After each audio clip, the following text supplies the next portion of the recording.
Let's now take the fourth theory that explains first language acquisition. This theory is called social interactionism. According to its name, it is based on interaction.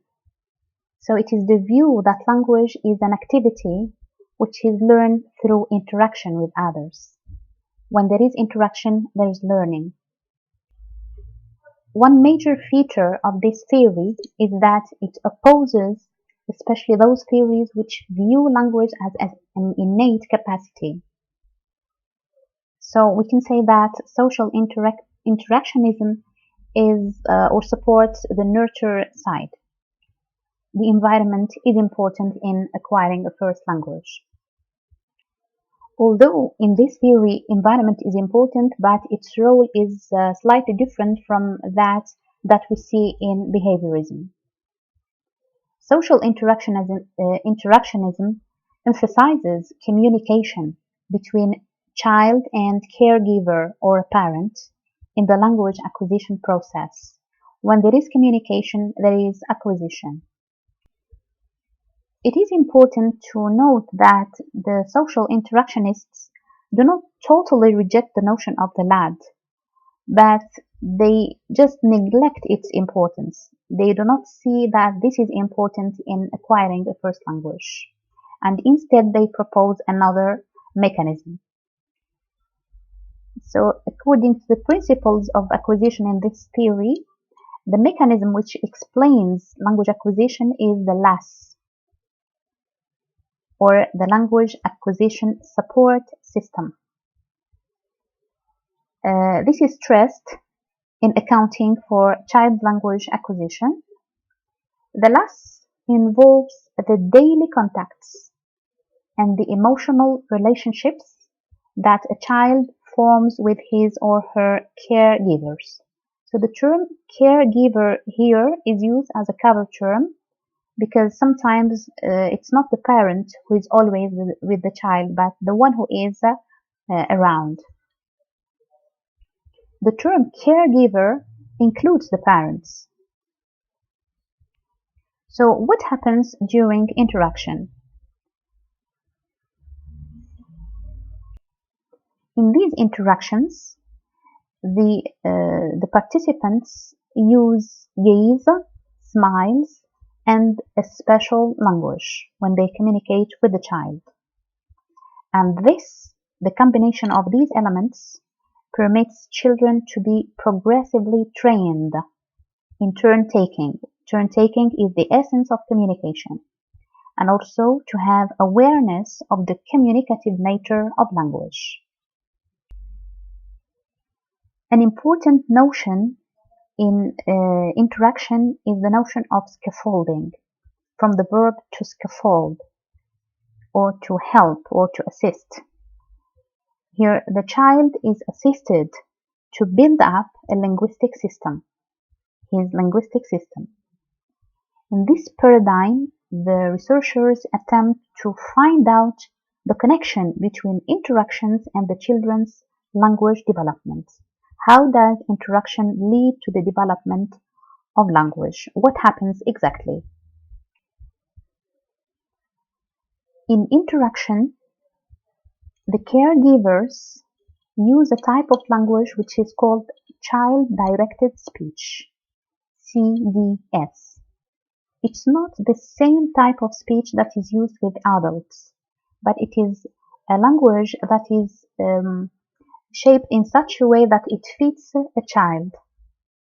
This language is also known as motherese, or caretaker speech, or baby talk. Child-directed speech has a set of typical characteristics, linguistic characteristics, which help the child to develop his language. So there is a whole array or inventory of typical linguistic characteristics found in adult speech, and it is addressed especially to young children. This type of speech is thought to help attract the child's attention to challenging forms, difficult forms, and to actively engage him or her in conversation, Although the adult sometimes uses difficult forms or new forms, the child is encouraged to be challenged and to use the adult speech, because the language that is used by the adults is not the same language that is addressed to the adults, but it is designed in such a way that it fits the children. So let's examine the features of child-directed speech. The first feature is higher pitch. When talking to children, the adults usually use a higher pitch. It's not the same level of pitch to attract the attention.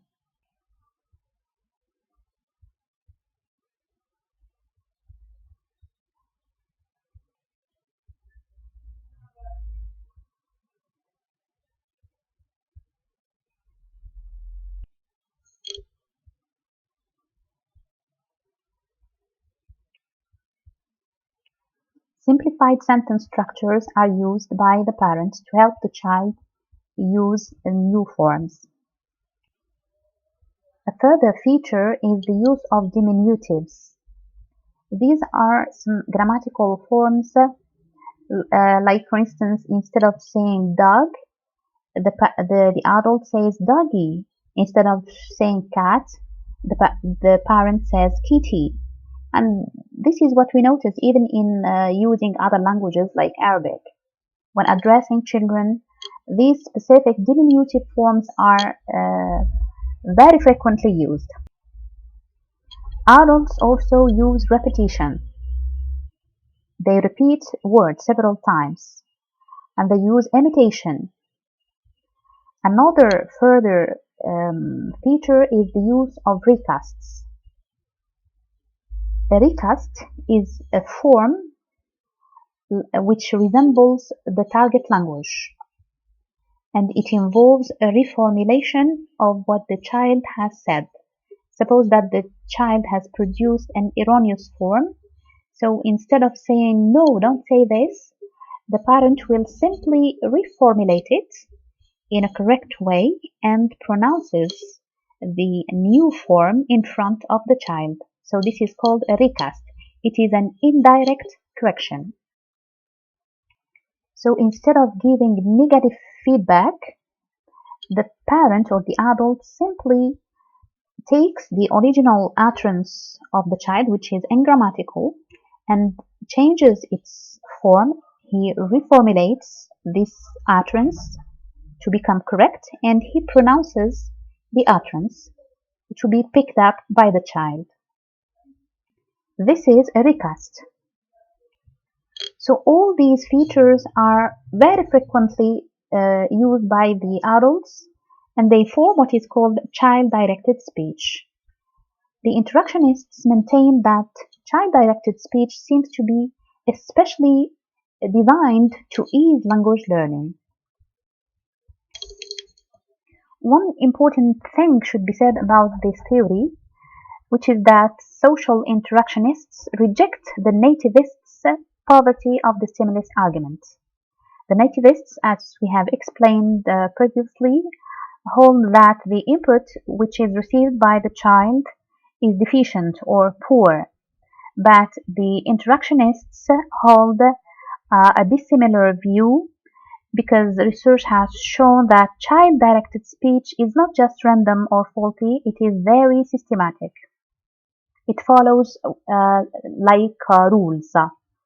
Furthermore, the interactionists do admit that parents never teach explicit grammar, but through the continuous feedback on the effectiveness of children's utterances, when the utterances are effective in communication, they contribute to language development. So there is no explicit grammar teaching. It's just a matter of giving feedback. Here again, we see the role of the environment in this theory. The environment, by providing feedback from the adult, proves to be a central element in language acquisition. Now that we have surveyed the four theories or the four paradigms which have tried to explain the process of acquiring a first language, We can summarize the main features of these four theories. We should remember that behaviorism focuses on imitation. A stimulus leads to a response. Also, it gives importance to reinforcement, especially the positive reinforcement. Here, the environment plays a vital role in learning. Without the environment and what it provides, there is no acquisition. The whole process of acquisition is a matter of habit formation, forming habits. The learner here is passive, the child is passive, and learning or acquisition is a mechanical process. The mind is rejected, or all mental notions or cognitive notions are discarded from the description of language acquisition. So this theory exemplifies the nurture side. Now, the nativism opposes the first paradigm. It insists on innateness, the inborn predispositions, the existence of the language acquisition device, the role of the mind, and rule formation, creative construction. The child here is not passive, but he actively participates in acquisition because the input that is received does not resemble the output. The child produces output that he has never heard before.